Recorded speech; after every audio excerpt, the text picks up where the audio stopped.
Okay, tatiles tayo mga kamukil. Patuloy pa rin pagtatiles natin, pagtulis to.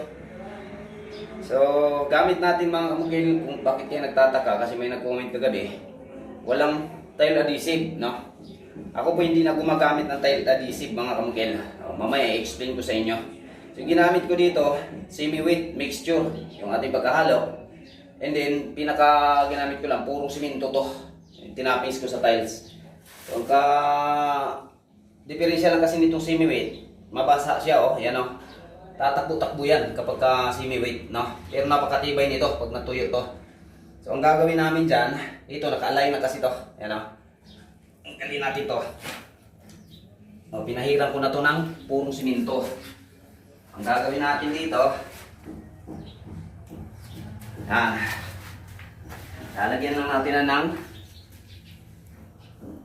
puro, no? O para mawawala yung galaw niya. Ayan ngayon, ganyan lang Inanito ko ito mga kamukil kasi makapal. Ayan o kailangan natin dito at tinitingnan natin, tingnan lagi natin yung area mga kamukil bago tayo magta-tiles. Dito kasi gilid ng kalsada. Hindi ang area na to is matubig dati. Kaya, kapag dumadaan yung mga malalaking sasakyan, nagbabibrate yung bahay.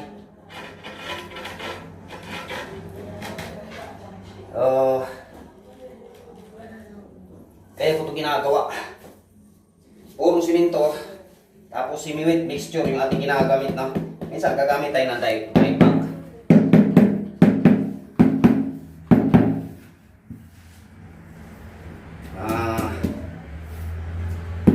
Nagtatiles kasi tayo, titingnan natin yung lokasyon ng tinatabahuan natin. Dito kasi mga kamukil, pag dumadaan yung mga malalaking sasakyan, nagbabibrate talaga yung flooring. So hindi pwede dito yung dry pack. Kasi baka mangyari mga kamukil yung dry pack, kapak-kapak, no? Tapos lagyan natin ng puro yung gilid para hindi nagagalaw. Yan lang, ganun lang kasimple. Tibay na po ito. Okay, linisan natin dito sa kabila. Pusa. So, ayan siya mga kamukil. Nakabit na natin Yan, isa sa titingnan natin lagi pag nagtatiles tayo. Unang-una yung senaryo, malapit ba sa kalsada? Madalas bang mga malalaking dadaan sa kalsada? So pagka ganyan mga kamukil, huwag po tayo mag-dry pack. Kasi hindi tatagal yung ating pagtatiles doon. Dito kasi, pagka dumadaan yung malaking sasakyan, grabe yung vibrate ng flooring. Kaya ganito yung gamit ko. Mabasa mixture.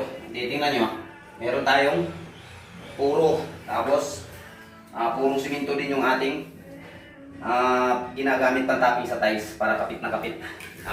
Mas matibay pa to sa adhesive mga kamukil. Totoo lang. Okay, thank you. Yeah.